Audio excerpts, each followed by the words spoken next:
rebuild that hive from scratch. Lair, then a hive. Until then, it's stuck with 2 Vipers. Oh, we catch a couple of Overlords. Lurker Den now being rebuilt. I think it went down earlier. I think it did bleed out. Scott's going to be rotating over towards that northern base. Ling counter-take here towards the south. Stasis traps are going off. And Storm is still not done. We need a couple of seconds. There we go. 10 seconds away. Storm is going to be huge. Against a Ling Hydra-based composition, Storm is going to annihilate everything. Here we go. Scarlet rotates towards the south. Here come the High Templar. Oof. Big Storm feedback. Oh my god. Feedback is all massive storms on the army. Ay, ay, ay. And Goblin again. He is just closing that gap in supply. Scarlet backing off, working, still waiting for that Lurker Den to finish. I believe we don't have any hive upgrades yet for the Lurkers. So it's going to take a while for them to really come online. And Goblin's doing it. Now, what I will say is that thankfully Scarlet has a solid economy and hasn't really lost too many workers in quite some time. So she's sold 85 workers, 6 bases. Actually, yeah, 6 bases here in total.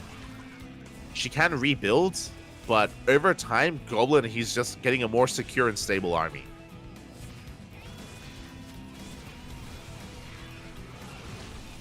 As Scarlet is going for a bit of a split push. Trying to pull Goblin apart. Mothership is being rebuilt. We have +2 air attack to eventually go back into Sky Toss. Cannons and shield batteries are on the way. Goblin with an overreaction is pulled out of position. But he does pull back.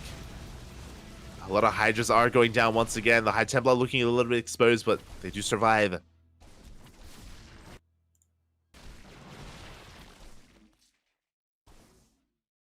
And yeah, a lot of Hydras get bled out here in this retreat. Ay, ay, ay. Less than ideal here. We do get 5 workers, but that's not quite worth it here for Scarlet. And you can see that Goblin has tied up the supply. This is crazy. There was a time this game when Goblin was down, what, 60, 70 supply? And it wasn't like Scarlet was maxed out with roaches. No, it was a Ling Hydra-based army. It was an efficient army at that. And Goblin has weathered the storm. Gold base, this is huge. Gold base is on the way. If the gold gets up and running, I mean, that's going to be Goblin taking a massive lead. Lurkers have arrived. That means we need a big commitment into Sky Toss. There we go. Ling's going to be harassing. A lot of workers are going down. It's happening off screen, but a lot of workers are falling. As Scout is pulling Goblin apart, we have a Ling contact towards the south. We have a Ling run by here towards the north as well. That's 13, 15 workers. Oh my god. The entire middle line. This is a big loss here for Goblin. Losing everything. And he can't go all in. Goblin, yeah, he was just too distracted. And that's going to be a kill on the Nexus. And just like that, this may just be the game-winning move for Scarlet. Big Ling run-bys, they kill everything. And what is Goblin going to do? Push into Lurkers? He can't. He can't go all in. Not with this. Not with this army. He was kind of caught like a deer in the headlights, where he was just stuck waiting in front of all these Lurkers and just lost everything to the Lings. A Zealot counterattack is going to do some damage, but Goblin is down to 34 probes. And that may just be it. Again, Goblin did freeze for just a couple just for a little bit too long there. Couple too many moments even. And he can't really do anything anymore. Just the Lurkers, they just reign supreme. We don't have enough carriers, we don't have enough Sky Toss. Gold base is going to go down. And Goblin is being starved out. This was a back and forth game. Goblin almost recovered. He almost equalized essentially here against Scarlet. He did equalize, but once the Lurkers arrived, everything changed. Goblin just didn't have enough Sky Toss, didn't have enough to deal with this.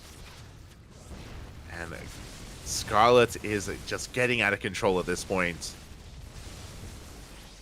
Hydras are pushing forward. We're looking for some adoptions. We're looking for some yoinks. Storms are throwing down. We get a couple of lurkers with them. But down goes a carrier. There are only 2 left. That's nothing. Again, Hydra Lurker Viper isn't amazing against like a pure Skytoss army, but there's only a handful of carriers, and we can just wreak havoc here. Vipers are gathering energy.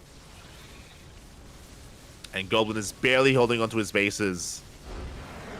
And the Nexus is going to go down. It's taking too many hits. And Goblin cannot engage. 13 more workers go down. GG gets called, and Scarlet does it. She comes back in the game, gets into the lunkers, Poppy gets into the lunkers, and wins it all here for herself and for Shopify Rebellion. GG.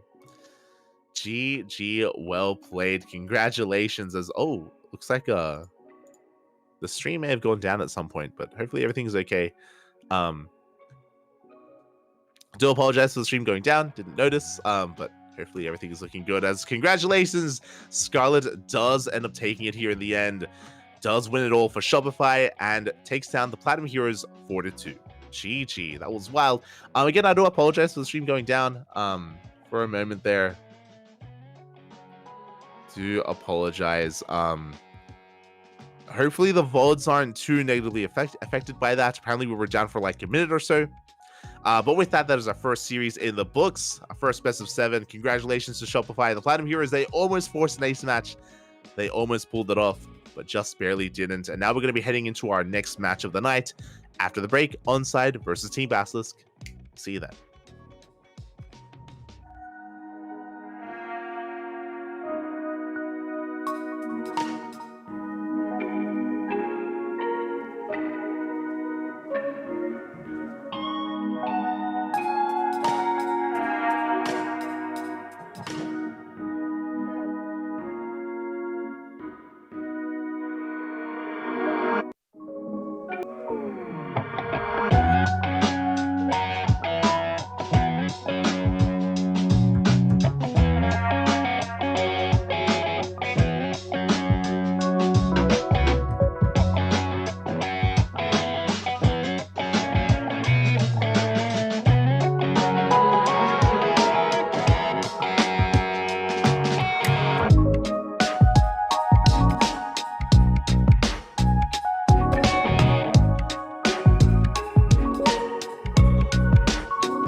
Winter, sorry, with our second match of the night. We just wrapped up with the Platinum Heroes versus Shopify Rebellion, and now we're back with Team Bastards versus Onside Gaming. This is a rematch, and I feel like the music is too chill.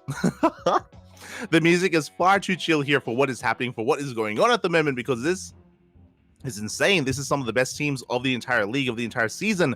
This is where it all comes down. Ryung versus Raynor, Solar versus Trigger, Maru versus Serral. Gib, Pappy, Gib.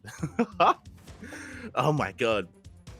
We're going to be ending the night here with Maru versus Serral, which is insane. It's what everyone wants. It's what everyone dreams of.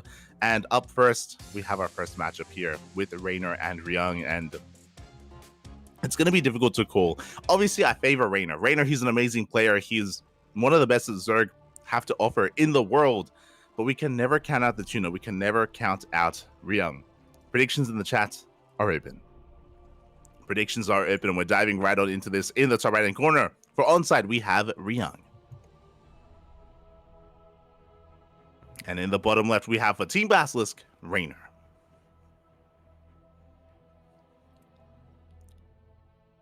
Here we go. Oh boy. Onside versus Basilisk. Again, these were the top two teams of WTL Summer. That's why I mentioned it earlier. My mind was on the last season. It was on the finals of WTL Summer, where in the end, Onside were the champions and Team Basilisk came second place in the end. Of course, thanks to Solar. Solar popped off. Solar, the Serral Slayer, of course, was able to bring Serral to his knees over and over again. But here in the round robin stage, how will things turn out? Bearing in mind that both Raynor and Serral are still competing in ESL Masters Europe. And this is also why we rescheduled.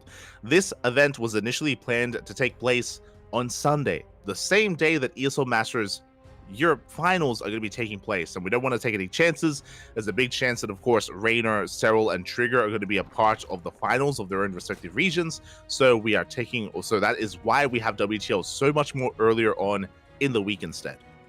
Of course, a big shout out to all of those sponsors as well, to Taidu, to Orderful, to Honkai Star, and Doyu as well. Thank you, thank you. Big shout out to the sponsors.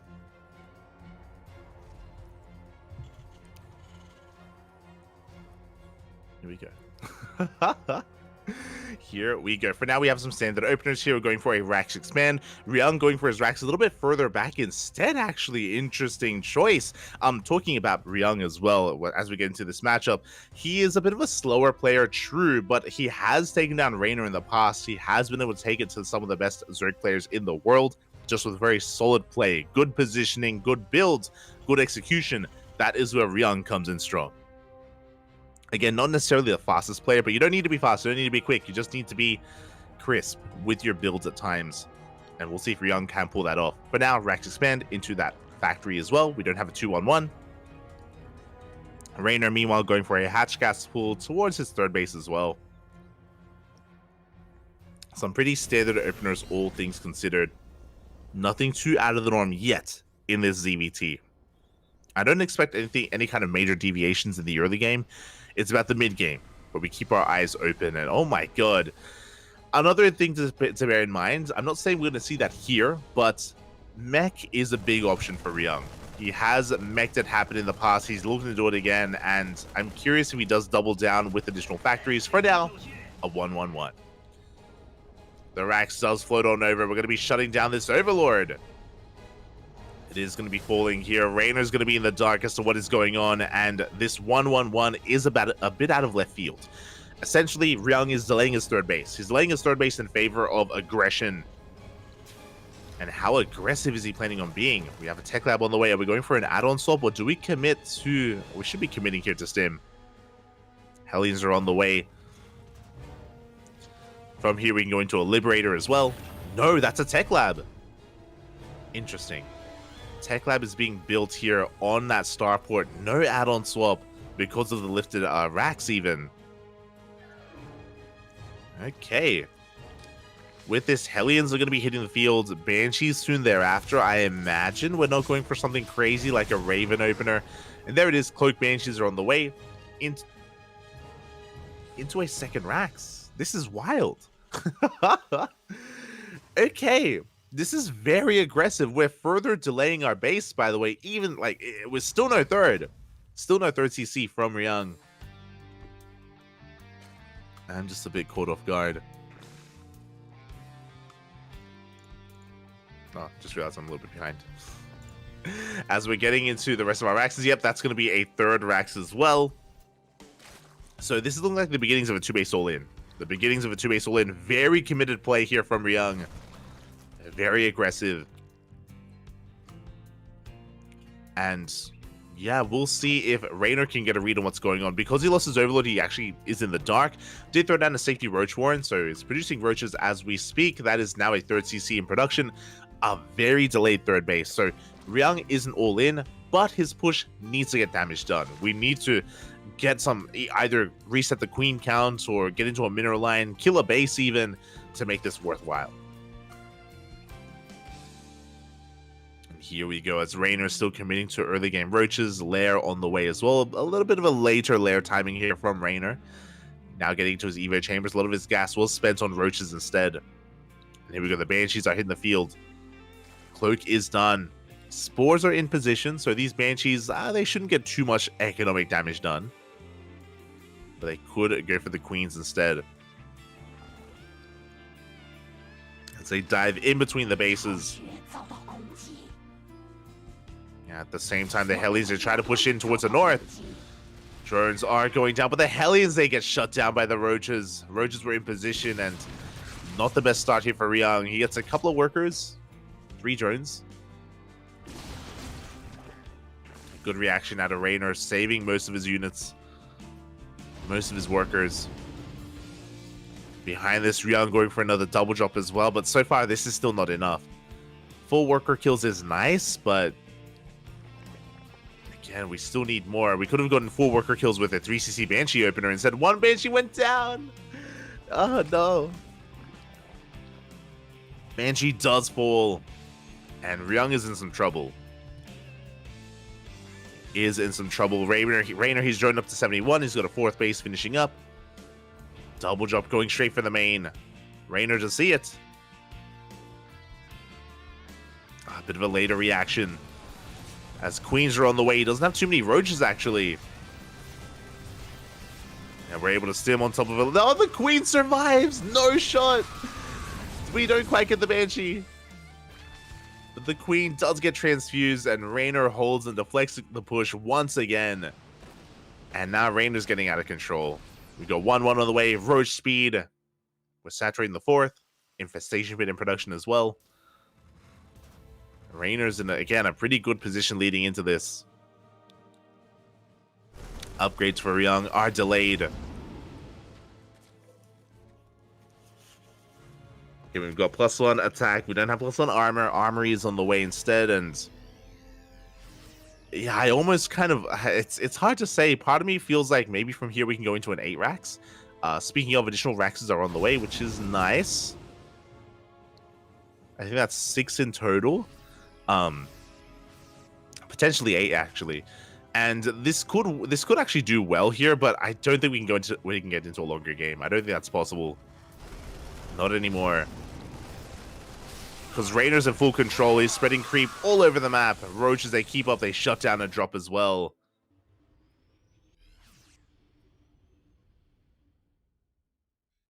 And Ryung, he is losing map control. We have a Lunker Den on the way. Oh my god.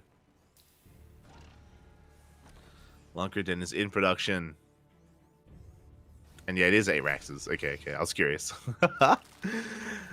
We have 8 Raxes. We have no additional gases at the 3rd base, no factory either. So why I bring this up? What is an 8 Rax? 8 Rax is a 3-base all-in. 3-base all-in out of Ryung. I feel like this is probably the correct move. I don't see Ryung taking a 4th from here and actually getting it up and running. We'll see though, because those Raxes, they actually have tech labs on them. So this is a little bit different. Oh my god, the fungal! No, not like this. Massive fungal growth here on the army. A big loss already here for Ryung. He's being forced back. Raynor is maxed, by the way. Marines are bleeding out one after the other. Ryung, he has no next step. He has no further tech. It's all or nothing for Ryung. And he's still looking to max out. Meanwhile, Raynor, again, he's taking towards Lurkers. Vipers are on the way as well. And here it is. Here comes the push. What is this? 6 tanks? That's a lot of tanks. No, but the Fungals, once again, they connect. Oh my god. So many of these Marines do go down. Biles, they even take down some of the medevacs as well. As Ryung is pushing through the center. Banshee gets picked off. Tanks are sieging, but we're running out of momentum here. We're running out of Marines. As Biles do not quite connect. Continuing to push through the center.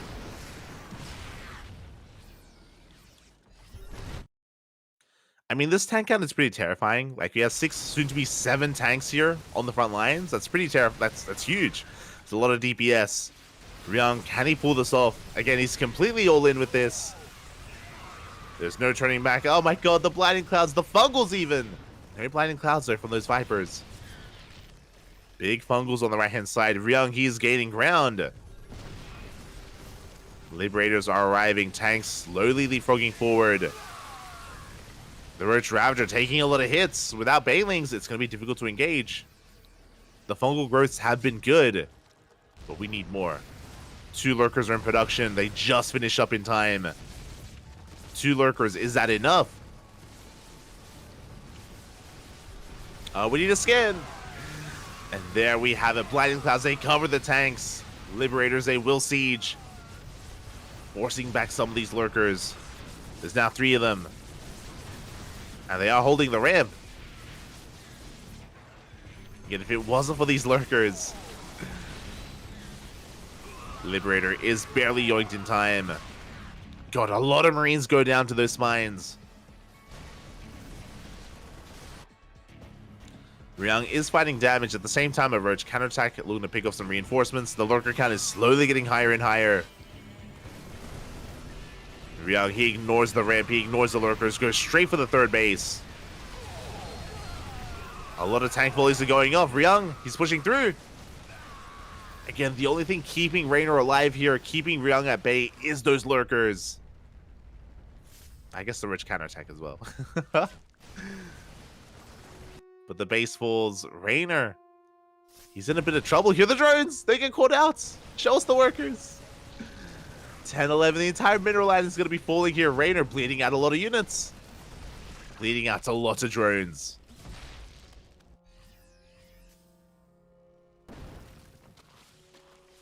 The bird roach is being so annoying. That's the main, by the way. We don't have a 4th CC. That's the main base floating over as a 4th instead. Ryung in a bit of a desperate move. Do we have a scan? We do not. And it looks like Ryung is backing up. Yeah, he can't reinforce this army. He's stuck at home. And he should leave before he gets swallowed up.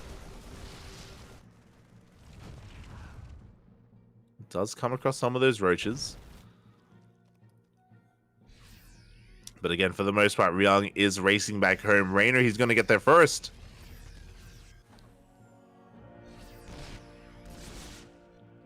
Oh, the spines! The lurkers! Show us the lurkers! Oh my god! Oh my god, the spine shots, they go off! Raynor, he was not expecting the lurkers to be in position, and Raynor catches him. Ryung losing a massive chunk of his army. Not like this. Roaches, they hit the 3rd base, and Raynor is snowballing out of control. And he has the higher tech. He's got the Vipers, got the Lunkers as well. Bio Army doing what it can. Good split. Able to shut down lurkers here towards the north. But towards the south, we dive on top of the CC. That's the main, by the way. Liberators are going down. The CC taking a lot of hits. Barely on fire, barely saved as well. But Raynor still has an economy. And again, I'll be honest, if Raynor didn't have those lurkers when he did, those first 2 and then 3 lurkers, he would be dead. Ryung would have broken through with his 8 racks. I'm so impressed and so surprised with how much damage and how much momentum Ryung had with his all-in despite such a rough start. Really impressive stuff. He was almost able to kill Raynor then and there, but Raynor survived with those 3 lurkers, barely made it out. And with that, he's now in a commanding position. He's all over Ryung. Now, what I will say is that that doesn't bode well for game 2. Because Ryung, despite having a really rough start, did almost win, which is crazy. So I'm curious what will happen here in this second game, as we are going to be diving on forward here. Raynor, massive fungal in the army. Blinding Clouds as well, getting on top of these tanks. They're falling one after the other. Third base is being shut down. And Ryung is plummeting in the supply. He barely has an economy. 10 SCVs go down. He cannot sustain this. Cannot sustain these losses. As we're going for a Hail Mary play, we're just sending whatever we can across the map. We're going to catch a fringe base. A hatchery is going to fall, which is nice.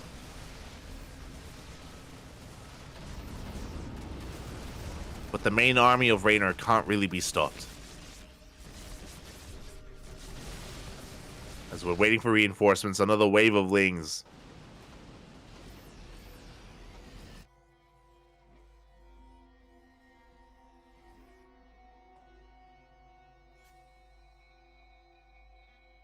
And yeah, you can see that, I mean, throughout this entire game, Raynor has had the economic advantage. There were a couple of moments where he dropped in workers, that's true. But for the most part, he was able to keep up.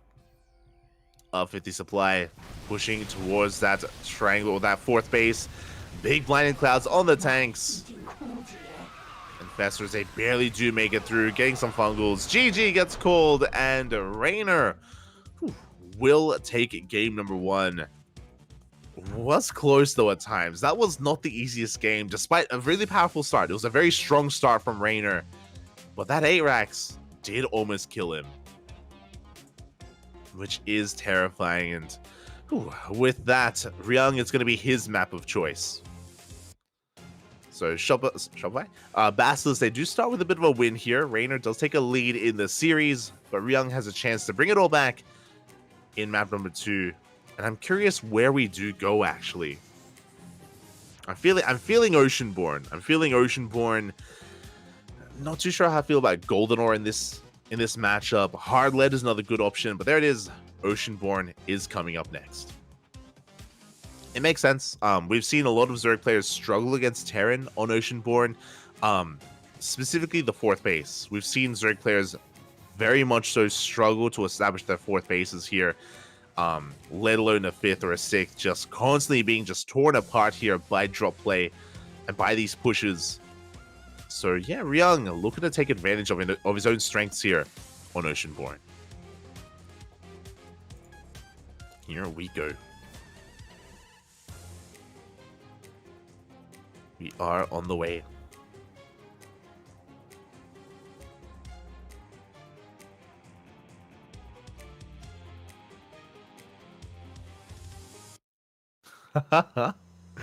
This broadcast is now intended for certain audiences. Yeah, it's intended for Jadolf. Ay, ay, ay. I'm sure Asher is enjoying this as well.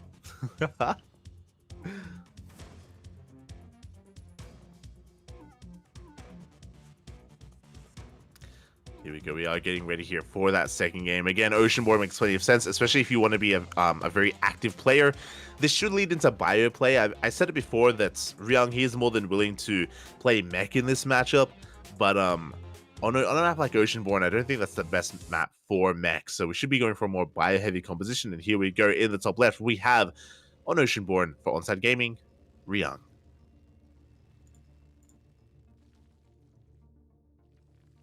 And spawning in the bottom right-hand corner, we have a Team Basilisk. It is Raynor. Here we go. And Ryung is going for a low ground Rax. Okay, gonna be yeah, this makes any sense. Gonna be spicing things up. We have seen a lot of players snowball out of control with early game Reaper aggression. I'm curious if this is going to be a 2-Rax opener or a Rax factory opener instead. Are we going for the Beyond variation, or are we going for... Oh my god, so are we going for something else?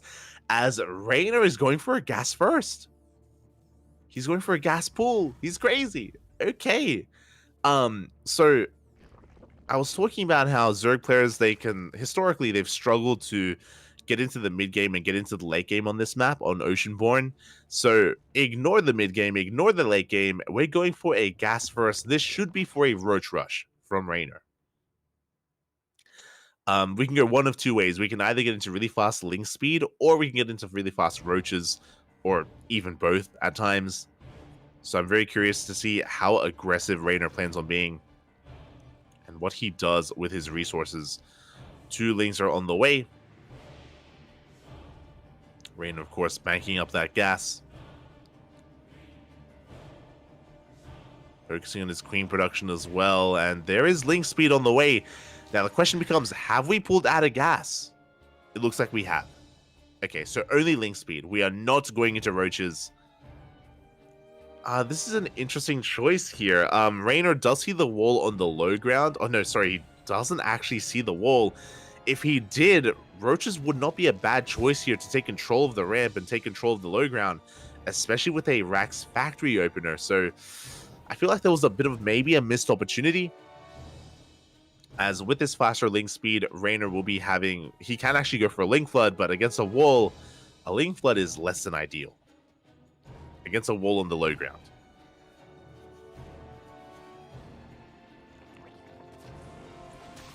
So Raynor, he was maybe anticipating 2x Reaper on this map, and fast Link speed would have shut it down. We have 8 more Links on the way. Ryung going straight for a 3rd TC. And Ryung, of course, he did scout, and he did see the hatchery was late. The hatchery was delayed, so he's aware of either a pool first or a gas first. Despite that, Ryung being very greedy. And yeah, I would say that at the moment, Ryung's ahead. He is ahead at the moment.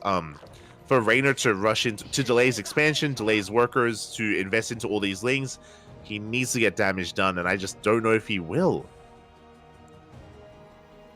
The wall is a wall, and yeah, these things are just going to have a hard time finding damage. They can maybe get add-ons. They could actually get on top of the Cyclones as well, depending on where they pop out.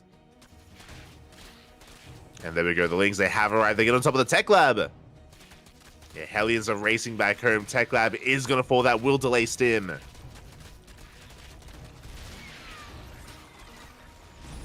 A pretty big pickup. Delaying Stim is huge. So not too bad here from Raynor. Not bad at all. Doesn't make up for his delayed worker production. You can see that he's still down in economy. Ryung still has the lead. Overlord is going to fall. And Raynor makes another wave of Lings. I don't see any more droning, which is a little bit concerning. I mean, Raynor is supply block, to be fair. More Lings are going down, and we're not droning. Raynor, he's all in. He's... Okay, we're good. We're now droning at this point, but these are late workers from Raynor, I'll be honest. Again, his economy is very shaky this game. He invested so much into these Lings, he's hoping to maybe surround this army. Yeah, he's coming in from behind. We're going for reinforcements, and these Cyclones, there's no way out! The surround is real! Raynor, he catches the army. This is a massive pickoff. Better than he could have hoped for. Gets every single Hellion, every single Cyclone. Ryung loses map control. Now he has to race back home. And can he finish Stim? Or is he going to be denied for a second time? And it looks like the Hellions, they just don't have enough DPS. 2 more Hellions pop out, but that is going to be another cancel on Stim. That's the second time that Tech Lab has gone down. Ay, ay, ay. And that means that Ryung is stuck at home. He can harass with Hellions, don't get me wrong, but the bio push and the drop play is so heavily delayed. And Raynor's recovering. He is recovering. Again, his droning has been very lackluster. Very lackluster droning here from Raynor. But he's catching up. He is catching up. 4th base is on the way. Lair as well. Ryung, of course, getting into his bio army. Going to be getting into a 1-1 Stim timing eventually. Hellions are still being active, but we don't want to throw them away. These Hellions are the only thing keeping the Lings at home. And even then, Raynor is pushing out. Going for a run by, going for a counterattack.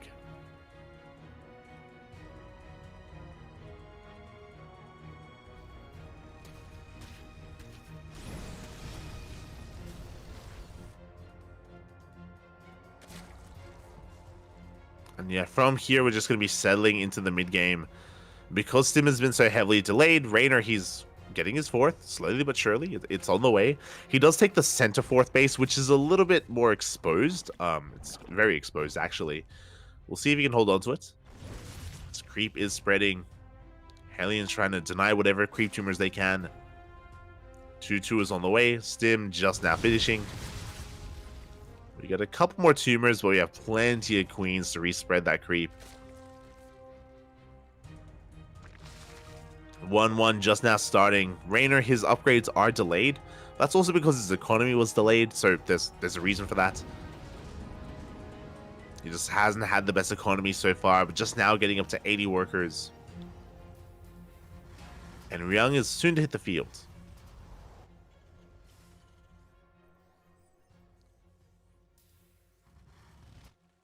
The question becomes, because of how delayed this is this another 8 racks? We have 3 more racks on the way.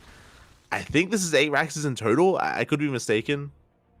I'd have to get another glimpse of the main base. We do force a cancel on the 5th base. Cancel, not a kill. Drop play finally underway here for Ryung. He's building up his forces back at home. There is no second factory. There is no additional gas geysers or a 4th base. This is looking very similar to the last game when it comes to the setup of Ryung. Oh, he wanted that 5th, doesn't get it. And Raynor's working towards his infestation pit. Now, unlike the previous game, I think it's going to take a little bit more here for Raynor to really get into infestors and into the rest of his army. Yep, there we go. 8 racks. The observer is confirming. He knows the power of the 8 racks. Just like the last game, Ryung is going for a 3-base all-in.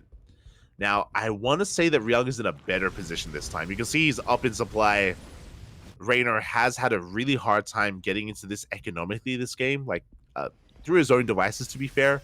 Like Raynor with his opener did set himself behind, and here we go. Here comes Ryung, maxed out with an overwhelming army. There is a lot of Lingbane waiting for him. The mines are getting in position. Very aggressive mine positioning here. Lingbane trying to come in from the right-hand side. And a massive bailing run by 17 SCVs go down. Ryung taking some massive hits to the mines. Oof. Bailings, they go off. Ryung still standing strong, though, still with plenty of Marines. Trying to break through, but I think we have too many Bailings. I say that the spread is looking pretty damn good, and Ryung, his rally does not stop. Good target firing on so many of these Bailings. 4 of them will complete, but Ryung, he breaks through. Yeah, he's broken the army. He's gotten on top of the tech, broken through the natural base as well. Raynor had an infestation, but he wasn't able to make use of it. Good bailing connections, but the rally doesn't stop. It's an A-Rex. GG gets called, and Ryung takes game number 2, tying it up 1-1. GG. GG, well played. And yeah, this is kind of what I was concerned about here, is that Ryung was building up towards a 3-base all-in. Raynor set himself behind the economy, and in general, just Raynor was really against droning, delaying droning for so long this game, staying on a very low worker count, making a lot of lings. At times it was kind of worth it, but it did mean that he fell behind in the overall production as well. Ryung, he was up 20-30 supply when he pushed out, which was crazy. That typically doesn't happen in this matchup. And yeah, Raynor was just not ready for it, not like the previous game. And even the previous game, he barely held on as well. GG, well played. Ryung proving to us that he can keep up with some of the best Zerg players in the world. Raynor, he's like top 3 or top 4 Zerg, alongside Dark and Serral and Solar. And hey, Ryung, he can take it to the best of them. GG. With that, we're going to be going on a short break. When we return, Solar versus...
Welcome back, everyone. Welcome back. We just wrapped up with Ryung versus Raynor. We are tied up 1-1 here in this best of 7 team league match, and we are here to determine who takes a lead in this series as we're getting ready for Solar versus Trigger in a ZVP best of 2.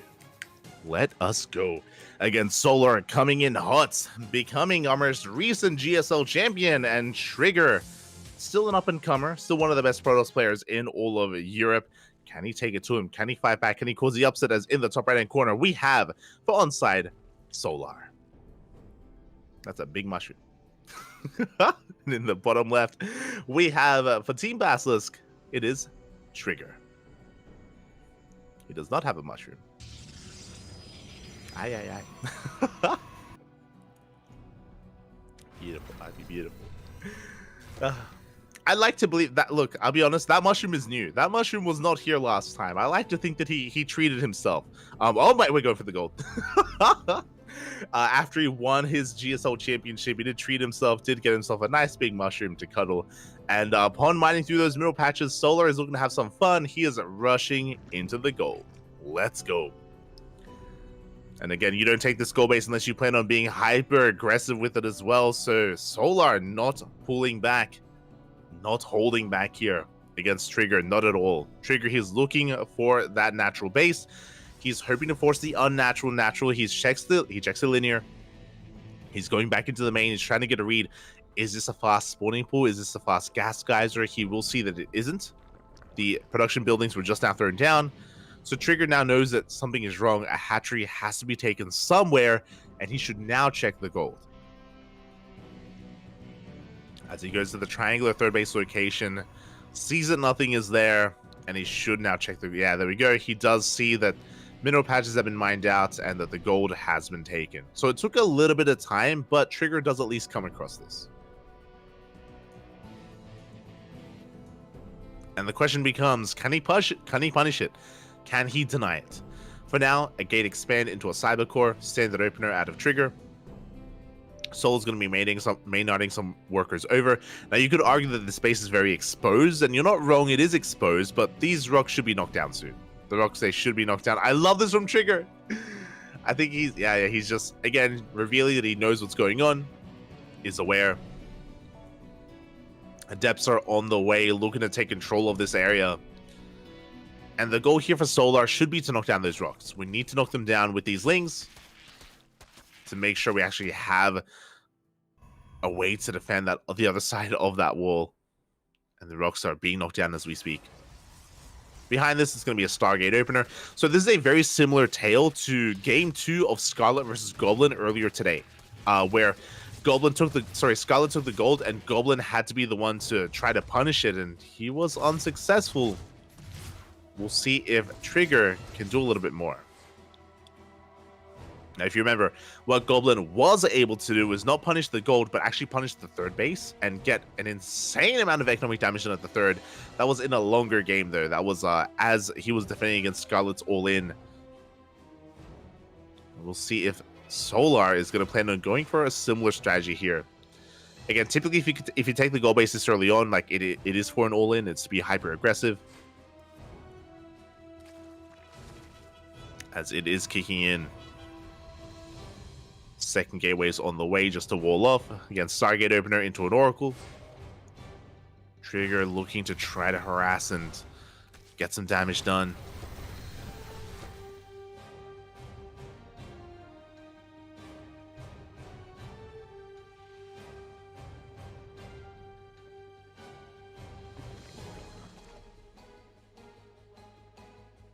And for now, Trigger, he's just taking a third. Okay, he doesn't double down on aggression. He's just going to be taking a third base. The Oracle gets across the map. We're looking for some damage. We're trying to camp the third base as well. But there's nothing to kill. Nothing to go after. Are we going to drone? We get one. I could get two. Up. We do not get the second worker. As the Oracle does manage to... the Queens, they arrive in time. We morph in the Spore. Save that worker in the end, and there it is. Roach Warren is now on the way. This is a 4-minute 30-ish Roach Warren timing. Pretty standard. Solar, he is just playing normally here. He's just taking an economic lead, and he's not rushing into hyper-aggression. Behind this, +1. Twilight Council's on the way. Gateway Explosion as well. We're just easing ourselves into the mid game. Of course, with Solar having an economic lead.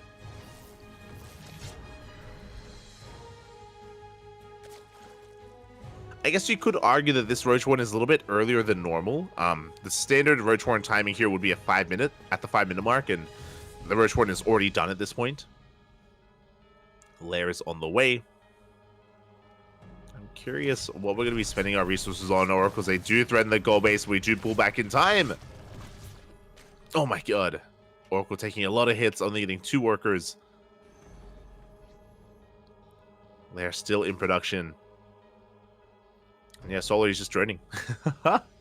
Just saturating his bases. Lings are looking to push out across the map as well. They don't get much done.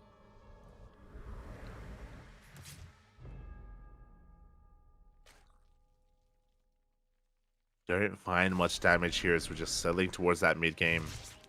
Roach Speed on the way, so it's going to be Roach Ravager here as the composition of choice.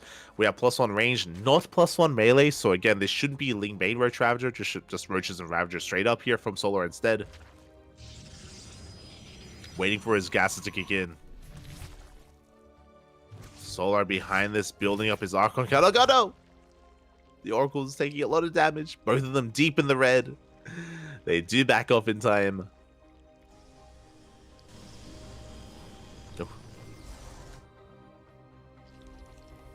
And from here, we're just, yeah, kind of settling into this. When it comes to the army composition of Trigger, I'm not too sure if I'm fond of it. So he's going for Blink Stalkers with Archons and Storm to support, which would be good against Ling Bane, but against Roach Ravager, less so. This is where instead of Storm and Archons, we need Immortals, a Robo, and even Disruptors. So I do think that Trigger's army is good in the mid game, but not amazing against what Solar has specifically. We have seen Storm just tickle Roaches, and Storm can do well. We just need a lot of them if we want to really go toe-to-toe with the Roach army. And here we go. Solar's pushing. Takes a big stasis trap to the face, but he doesn't care. It doesn't matter. He just keeps on going across the map. +1 range on the way. Solar, he's up 60 supply here to his opponent.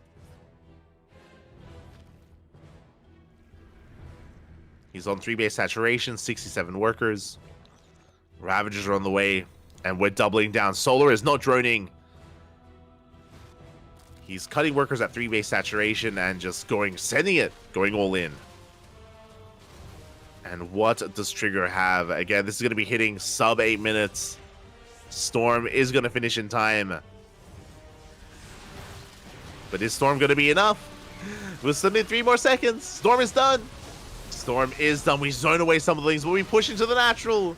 Lings are flooding on in. The Roach Ravager keeps the army busy, while the Lings, they wreak havoc in the natural. Storms are connecting, but no, we get on top of the High Templar. The High Templar are going down. Files connect. Shutting down the shield battery, overcharges popped, and it does run out, and it looks like Solar has too much. He's maxed at this point, up 100 supply. He has broken the third. He's broken the natural. Again, the goal base was not punished. Trigger tried, but instead opted to go for a macro game here against a player who just got his gold so quickly as his natural. And this is the result. This is the outcome of what happens if you just let a Zerg player do whatever they want. And there just is not much left. As we bust in, the Cyber Core went down. We can only warp in Zealous to defend. Charge is done. Charge is completed, but GG gets called. It's just too much, and Solar will take game number 1. GG. A solid game there out of Solar. Again, a cheeky start to get into that goal base, but it didn't go punished. Not without trying. Trigger, he was being very active with his Oracles. His Oracles were attempting to harass and attempting to get worker kills, but Solar was keeping up time and time again. Instead, Trigger tried to turtle on 4 bases and tried to rush into Storm. But as we mentioned, specifically against a 3-base kind of Roach Ravager all-in, Storm is not ideal. And Solar was able to snowball out of control with the assistance of the gold, of course. With the assistance of that gold base, and With that, that is game 1 in the books here for Solar. Game 2, Trigger is map of choice, makes plenty of sense. We're loading in to Radisson Station. In that last game, Trigger, he was trying to stabilize, he was trying to get into the mid game or into a late game. And Trigger, he was getting there, but, you know, he wasn't quite able to make it in the end. Radisson Station is going to be much easier to actually survive and get into that late game or get into the mid game in a decent position. We'll see if he can pull it off. Here we go. Again, this map is just so... It's so difficult for a Zerg player to punish a Protoss getting up to 4 bases. Or getting up to 3, even 4 bases as well. We could even see Trigger rush into Skytoss. We saw Goblin on this map earlier incorporate Skytoss, but didn't commit completely to it. Was more focused on a ground composition with a couple of carriers to support instead. We'll see if Trigger follows suit or if he has another idea for this map instead. We'll see. We'll see how Trigger does approach this. Again, this is the power of loser's pick here. You know, there are no vetoes. You can go for whatever map you want. And yeah, this is very conducive to the playstyle of Trigger. He isn't typically the most aggressive player. He wants to just settle into a better, longer game. And I'm ready for it. I am ready for it. Likewise, and I'm focusing a lot on what Trigger can do on this map. I'm curious as to what Solar does. I'm sure he's also aware of the advantages of Radisson Station, the power of this map, and I wonder if we have an all-in plant. You know, we've been seeing a lot of Nidus play, a lot of Drop-a-Lord play, a lot of all-ins from the side of the Zergs. Do we do that again? We're here to find out. As spawning in the top right-hand corner for Team Onside, it is Solar. And spawning in the bottom left-hand corner, we have for Team Basilisk, it is Trigger. Here we go. Again, my eyes are on, I guess, both players to see how they approach this and what they bring to the table. So far, we're going for an interesting start, actually. Huh. Hello, Trigger. So Solo's going for a hatch first. Trigger, he goes for a gateway on the high ground, actually. I was not expecting this. So going for a high ground gateway into eventually the expansion on the low ground. We've seen a lot of Protoss players start their wall on the low ground instead, just to be as economic and greedy as possible. But we're seeing something very different here at a Trigger. My eyes are on this probe. We have taken a second gas geyser. Are we going for a proxy? Probe has been spotted, by the way. The Overlord did catch wind. We go for a cannon! The Forge! Let's go. Again, like, I was very perplexed by the gateway positioning, but it should have been a red flag. It should have been, I should have recognized that this is very intentional. And Trigger, he's setting up for what looks to be proxy Stargate, right? This has to be proxy Stargate. We have the Forge to defend back at home with cannons and even support this with cannons, but I'm curious. There's the first cannon thrown down. Cybercore is about to finish the cannon. The purpose of this is not to, is obviously just protect the proxy. And there it is. Stargate is thrown down. Proxy Stargate is upon us. Void Razor on the way. Let's go. I like this from Trigger, especially because it is very common for Zerg players to be hyper greedy. And there we go. We're going for a third. Solar, he is mining through those middle patches, working on his third base. Overlord is getting across the map though, and Solar, I believe, is catching wind of the fact that something is wrong. He's scouting. He's checking. He finds it. He does find the proxy. He's aware of the Stargate play. Queens are on the way. Overlord also confirms that we're on one base economy. We're all in. Proxy Tempest. Oh my god. Okay, let's go. You know, part of me was thinking Proxy Tempest, but I was like, it's gonna take too long, right? It's gonna take far too long. And it is gonna take a while. No Void Rays initially. We're just biding our time. Solar's building up his queen counts. I believe he may not have seen the Twilight Council yet. Sorry, the Fleet Beacon yet. But where's Roddy at? I'm sure Roddy's loving this. He's always casting his boys. Always casting his team. And we'll see if Trigger can pull this off. Spores are in production. Lings still have not caught wind of the Fleet Beacon. First Tempest is in production. First Tempest is on the way. There we go. We now have eyes on this. We now know the Lings, they do spot the Fleet Beacon.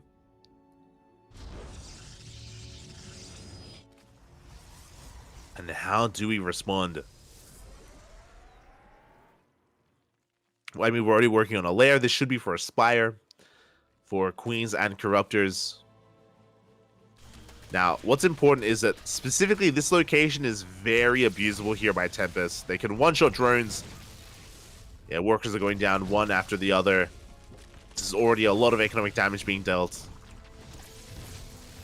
The Queens are pushing forward.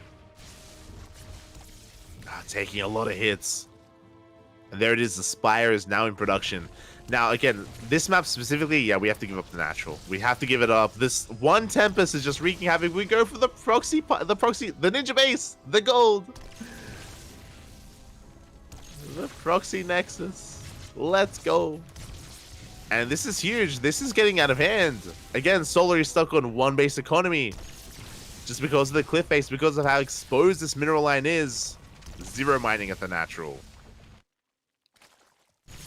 We need to buy time here for that Spire. Drones are going down. Looks like Trigger, he has caught wind of the fact that we have taken another base. Spore will fall.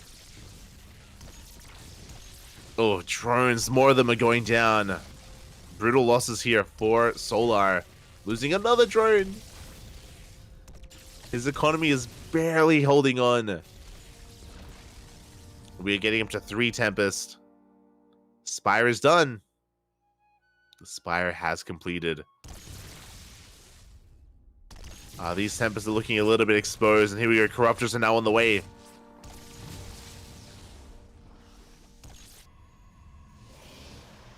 The Lings do spot the Nexus. One Queen goes down. Big pick off. And there it is. Now we have 3 Tempests hitting the field. Spores are getting in position. Drones once again caught out. Corruptors have arrived. Oh my god, we're getting even more workers. Solar's economy is in shambles. And he has to go for a longer game. Like, he has to try to stabilize. Yeah, these gases are ambitious. 4 Tempests now out. Natural base taking a lot of hits. We're diving in. We're diving on the Tempest. And alas, with the shield battery, with the overcharge as well, we cannot break this. Again, because of the Nexus, we have an overcharge available to support this proxy. And this hatchery should go down. Now, thankfully, Solar has another base up and running. Oh, we're diving in. Oh. Yeah, we forced the overcharge. Void Razor on the way to support. Second Stargate as well. And that hatchery does fall. And Trigger, his economy is getting out of hand. Saturating the gold base. It doesn't have too much mining going on here, so it's not the best economy here. Solar still ahead.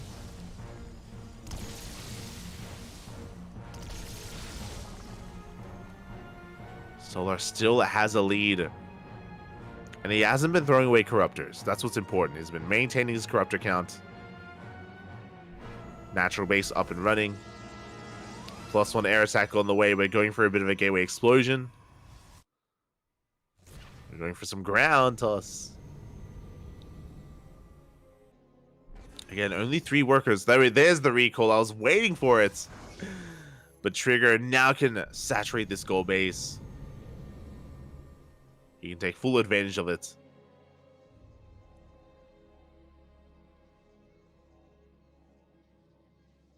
And behind this Solar, he's still just banking up the Corruptors. He's diving on the Tempest. Did he get one? I think he may have... I don't think he quite got one yet. Was close, though. The observer really wants to look at these probes, though. I mean, because of the cannon locations, we have some inefficient mining going on. But here we go, the Corruptors, they dive on in, they threaten that fleet beacon. Solar doesn't want to overextend. He's taking another base. Up to 16 Corruptors. He's hoping his opponent overextends, but so far, patient play out of Trigger. Getting his natural base up and running. Observer really wants to look at those spazzing out probes, though. There it is. Templar Archives on the way. Should be for Storm. Storm and Archons. Chargel Archon against a Ling ground army is going to be huge. There it is. Roach Horns on the way. We need those roaches.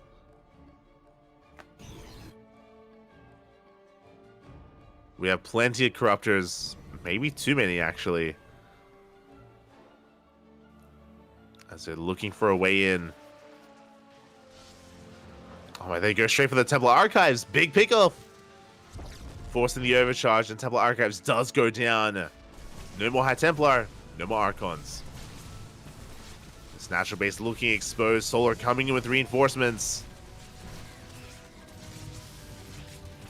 Yeah, Void Ray is going to go down, and so the Tempest as well. This does feel like an overextension from Trigger. Losing 2 Tempests. And a Void Ray as well. Yeah, we just dive in. We don't care anymore. We get every single Tempest. And these Corruptors, they are a little bit of dead supply, but we can try to go for some more buildings. We could even go for the Nexus, as there is very limited anti-air. Yeah, additional Archons are on the way. I do like the idea of going for the Nexus itself. That would be huge. As the Corruptors do double back. And here we go, the push is upon us. This is going to be a tight hold for Solar. Roach speed not done, but he does have plenty of roaches. Going to be kiting back, just trying to buy as much time as possible. As, yeah, we do snipe the Nexus. Trigger is stuck on one base. Is all in. He does get into the mineral line. He's getting a lot of drones. Oh my god. The Archon volleys. But there are too many roaches, and it looks like Solar, he's getting out of control. He's getting out of hand. Yeah, Trigger, he's just running out of steam at this point.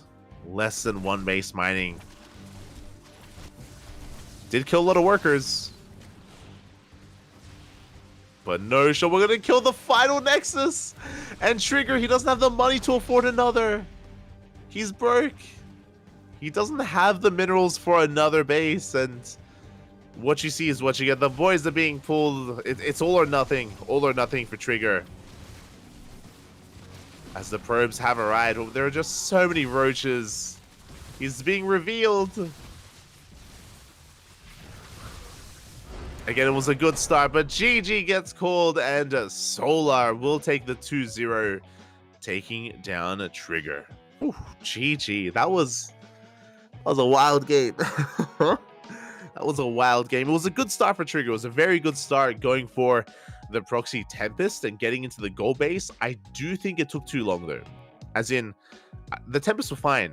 I do think it took too long to get the goal base mining. Remember, it took minutes even to actually get some proper saturation going on there. And because of that, Solo was able to keep up and actually have an economic lead. Despite losing control of his natural, he just took a 3rd base. He main-arted over, and he was able to maintain himself.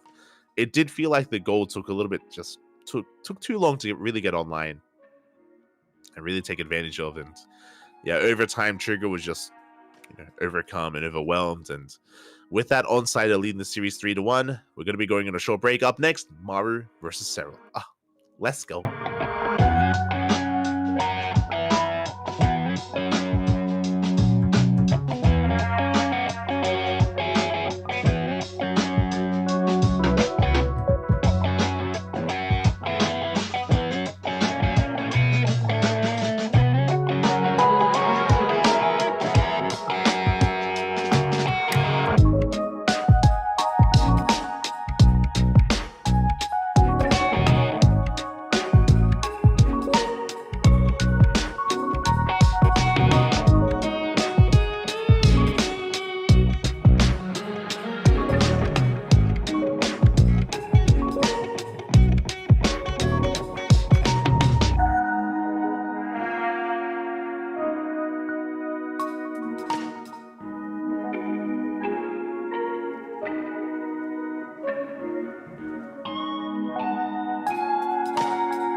And welcome back, everyone. Welcome back. And this is what I've been waiting for. This is what we've all been waiting for. The two highest rated players here in WTL, and they're facing off in game one on Radisson Station. And spawning in the top right hand corner, we have for team on side, Maru. And spawning in the bottom left, we have for team Basilisk, Cyril. Let's go. We also have confirmation as well. I wanted to see the ELOs back-to-back, and Maru has been looking dominant here this season. He is the highest rated player in WTL. Cyril has been dropping ELO because he has been dropping maps. He has been dropping maps here in World Team League. And now we get the famed Maru versus Cyril, the best Zerg and best Terran in the world. Now, I know that's under contention. I know that Cure has been popping off in Korea. I know that Clem has been doing well for himself over in Europe as well. And Maru did have a lackluster GSL run this season, which is why a lot of people are sleeping on Maru.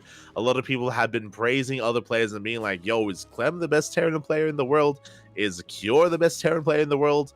And I can understand the reasoning for some of those claims, but really, I feel like you're not really doing Maru justice here. Sure, he was knocked out early in GSL, but I mean, again, if you looked at those games, a lot of it did come down to his decision-making, not necessarily his skill. He is still a terrifying player, and he's been proving that and showing that off in WTL. He is terrifying. And on a map like Radisson Station, I am worried for Cyril. I am concerned. Now, typically, we talk about advantages for Protoss on this map, and I can say the same about the advantages for Terran as well. Terran players, they can get up to 2, 3, 4 bases without too much issue. Ling Bane run-bys and counterattacks aren't really possible here on this map. Maru should be able to keep up with it. Now, there is potential for drop play, but even then, it is difficult to pull off. The last time we saw Cyril on this map in a ZVT was Cyril versus Cure. This was at, maybe the first 2 weeks of the patch. We did cast Cyril versus Cure in the South Shuai Cup, if you recall. South Shuai Cup, which was Korea versus the world, where Cure actually took Cyril to the ace match. They went all the way to game 5, and Cure beat Cyril on this map as well. If you recall, again, it was a couple of weeks ago. If you recall, Cyril did go for Mutas. He went for Spire play and went Mutas here against Cure. Didn't quite find too much success with it, so I'm curious how he approaches his opponent here. As Maru does go for a Marine first, does go for a Racked Expand into a Factory as well, because the Overlord is going to be sneaking behind this, and before the starport, we do have a 3cc build here from Maru. Very economic build. Not cutting too many corners. The greediest thing about this build from Maru is the fact that he did throw down his 3rd CC on location, which typically is unheard of. You would never see a Terran player take their 3rd on location, except for Radisson Station. Because of that pocket base, very safe, very secure, Maru can get away with it.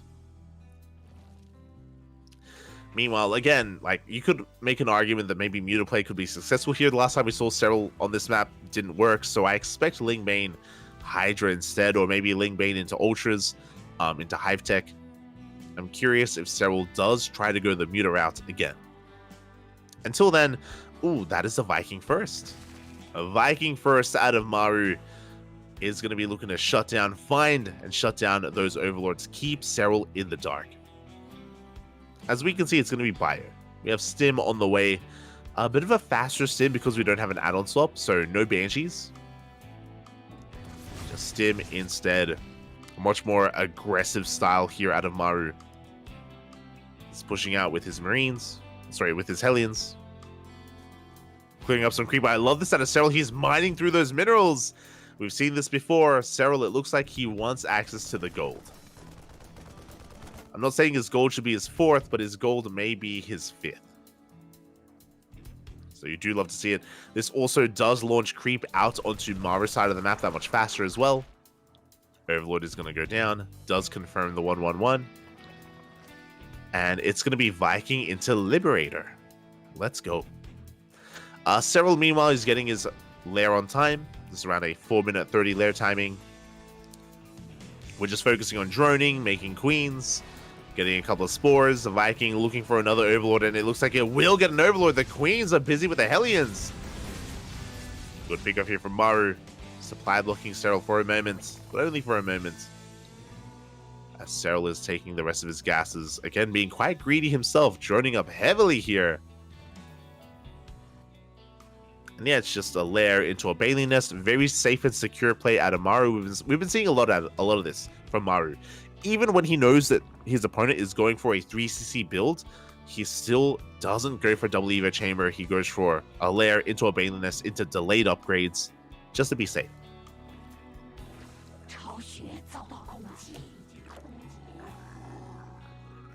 Oh, okay, I see. Interesting. So, my mistake. As Liberator is going to be coming in.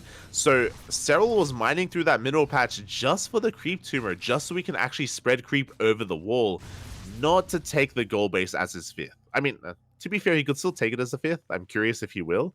But the rocks will be kept up, and the wall is still up as well. That tumor just barely reaching the other side of that wall. Barely hopping over.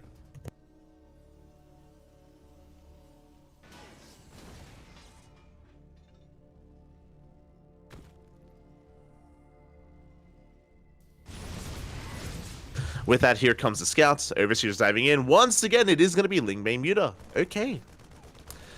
Interesting choice here from Serral. He's going to do it again. And I do see the logic here. I do think there's a lot of potential for Mutas to get damage done, to bounce between the bases. It's going to be on Maru to keep up. As scans are thrown down, and we missed the tech, we missed the Spire.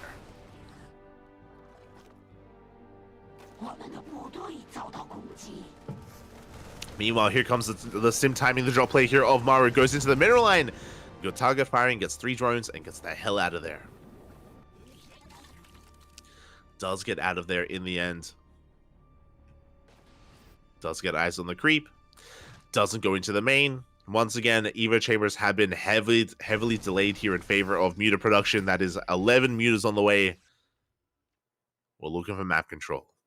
We're looking to shut down this drop play of Maru. Behind this, Maru is working on a 4cc on location. He's pushing with Hellbats. The Hellions did survive the early game, so we have a couple of Hellbats to support. With Mutas on the way, though, we should shut this down. Again, this center location is just so wide open. Scan misses the Mutas.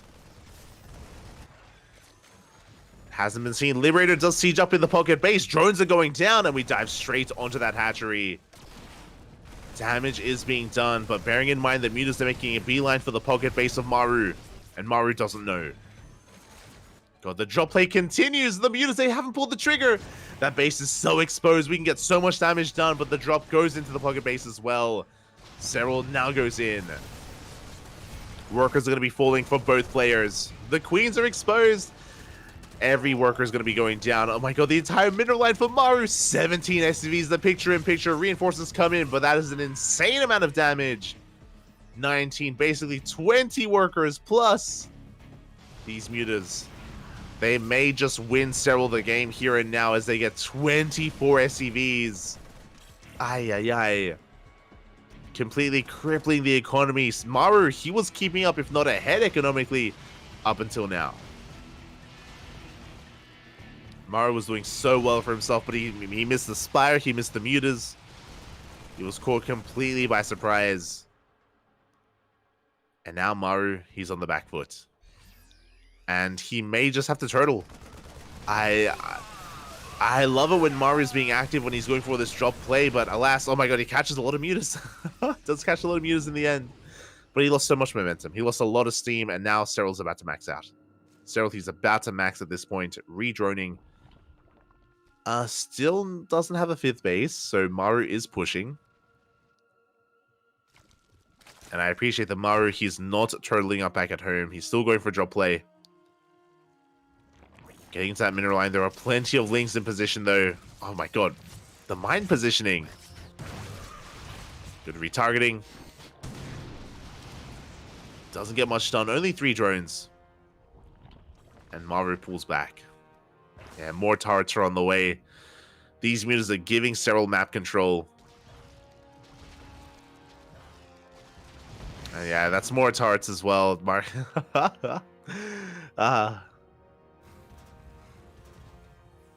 Again, upon losing all those SCVs, Maru is stuck at home and he's just resaturating his bases. He's giving Serral the opportunity to max out, get up to 2-2, Infestation Beast on the way for 3-3. And Maru has to try to keep up with the Muta Harass. A good mine shot.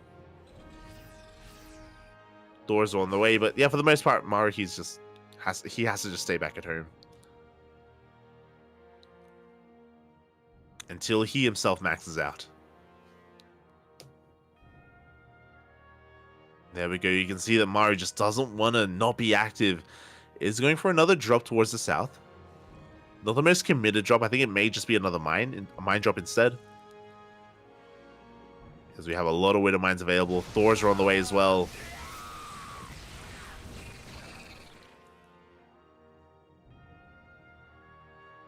There we go. It is that mine drop.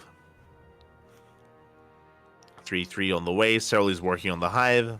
He's spreading creep all over the map. Again, he has map control and he has so much freedom. There is Lingbane in position. Maru scans. Oh, the mines! Oh my god! Big mine shots going off in the mineral line and on the Lingbane as well. Maru, his scan also reveals the timing of the hive, which means he should be working. Yep, as soon as he saw the hive, Ghost Academy. Ghost Academy's on the way. Getting ready for, I imagine, Ultras. Ultras would make the most sense tech-wise here for Serral.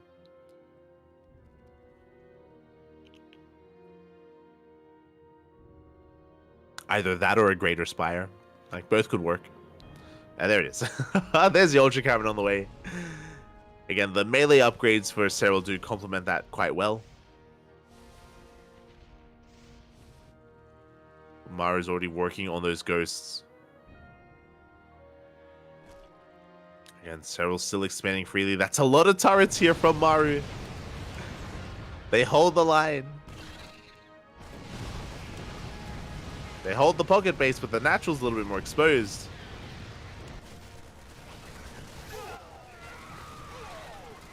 Marines trading as best they can, but they will be cleaned up. Taking a Baling to the face. Swidowmine has been here for a long time. And here comes some Dropper Lords. Let's go. I'm loving the drop play into the pocket base. Because of all these turrets, the likelihood of Maru having anything in position there is very low. He's overly reliant on those turrets.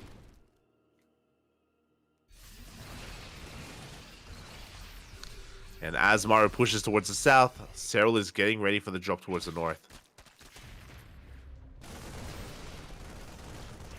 And Maru, the problem is that he isn't really threatening anything. He's just clearing up creep. He isn't really threatening a base. I mean, Hatchery is on the way at the gold, but... And Serral, he's going for the drop. Oh, the friendly fire! Oh, Ghost may have gone down. But here we go. We have the Doom drop into the pocket base. Tars are doing what they can, but the Lings are going to be able to wreak havoc here in the base. In the bases of Maru. Lings, they go straight for the mineral line. Turrets are going down, and we're pulling Maru out of position. 6 SCVs go down. A lot of turrets as well. And if these turrets aren't rebuilt, then the mutants can come in again. Good scan. There we go. You can see the turrets are on the way.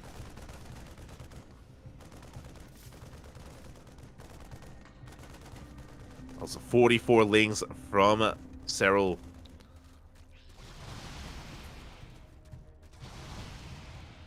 So far, really good control here out of Serral.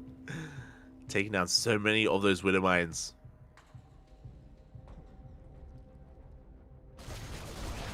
Here we go. Maru is pushing. Oh, the Ghost leading the charge. Bold move.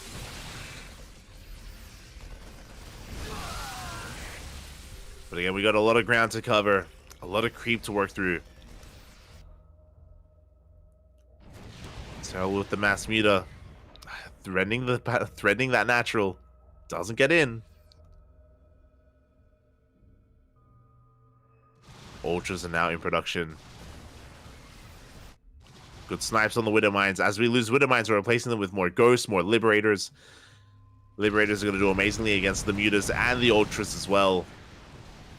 As I say that, but the Mutas, they dive straight for the main base. A couple of libs are exposed. We get a ghost. And we do bypass the turrets.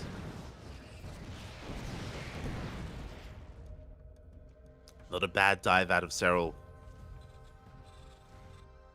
Mari's just throwing down more turrets in his bases. Cyril has a pretty impressive bank as well. He can remax after a fight. But finally, Maru is pushing. He can threaten some of these bases. We have the medevac upgrade on the way.